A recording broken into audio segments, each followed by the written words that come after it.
Finally, it's the day na magsusolo flight na naman po si ate mo girl. Bags versus me. Kala mo talaga kaya ko lahat? Dahil 4 hours early tayo, nag-lounge muna tayo. Bye marhaba. Dahil medyo malayo ang boarding gate from the lounge, naglakad na po tayo, B. Hindi pa payag maiwan ng aeroplano si B. Sorry. It's boarding time! Dora muna si B.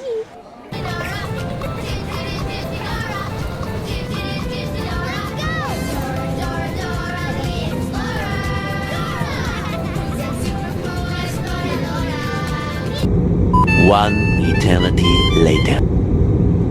Just touched down in the airport. Track suit, I'm an Air Force.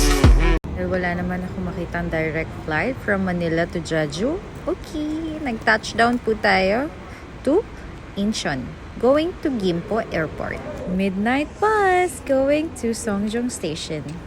Check, it's 1 a.m. in the morning. Walang bus. Straight to Gimpo Airport, bababa po ng Songjong Station, then magka-cab from there. Huy, saan nakuha yung from there? Ngayon ako nag-iisip-isip. Gusto ko ipagmalaki lang tong travel na to kasi wala tong itinerary at all. It's just gusto ko mag-Jeju, then gusto ko mag-Seoul. Yung gusto ko ding ipagmalaki yung unang dagok sa akin ng travel na to. Yung nagbibiro lang ako sa Train to Busan, tsaka Squid Game. Unang gabi ko. Challenge na. Nauna pa ako sa mga empleyado ng Gimpo International Airport. Kasi hindi ka pa pwedeng pumasok sa loob. Kasi 4:30 pa ang open. Bongga talaga. Ako nagiging snowman na ako sa lamig. Hindi ko na maramdaman yung kamay ko. 4:30. Ay, iba. Hindi man lang ako na-inform. Sarat lang. Pero malapit na ako maging snowman.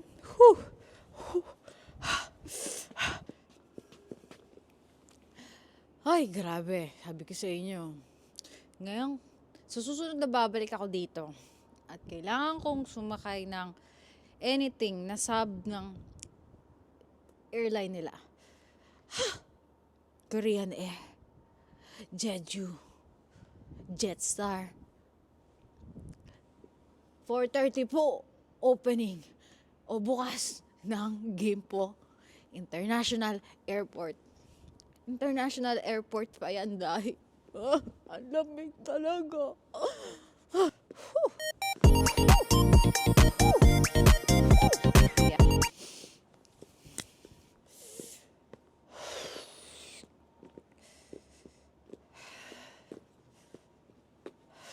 Okay lang po ako, Lord. Basta nailapag niyo ako ng maayos, okay lang po itong lamig na to. Pag may nakita kong zombie doon, tsaka doon, saan ako tatakbo? Makakain na lang ako ng zombie dito eh.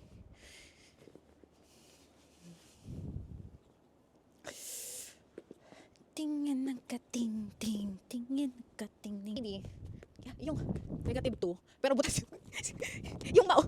Ang kapal ng mukha ko talaga.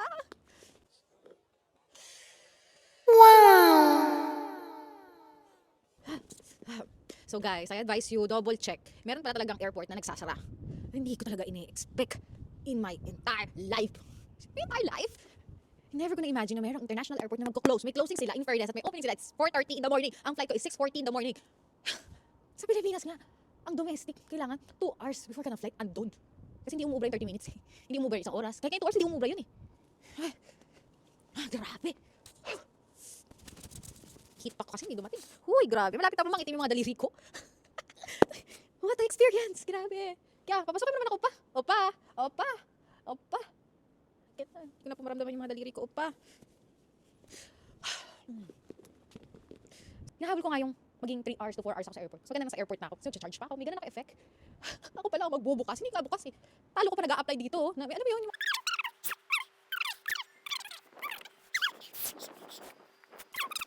Oh my God! Wow! Oh my God!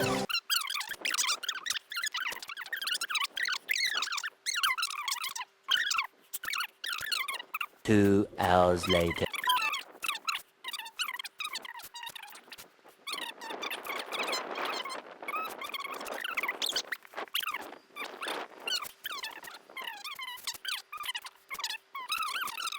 Finally, nakapasok na din Gimpo Airport.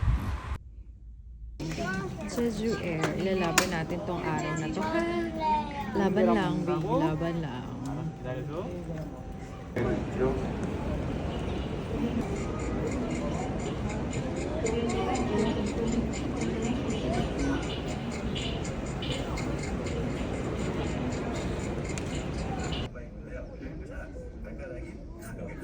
탑승이 가능하시면 서빙으로 나와주시기 바랍니다.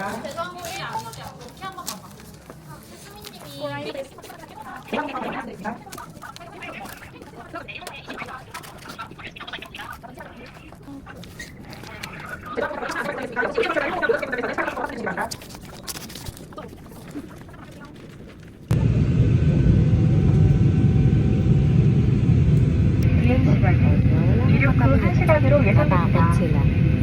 안전한 비행을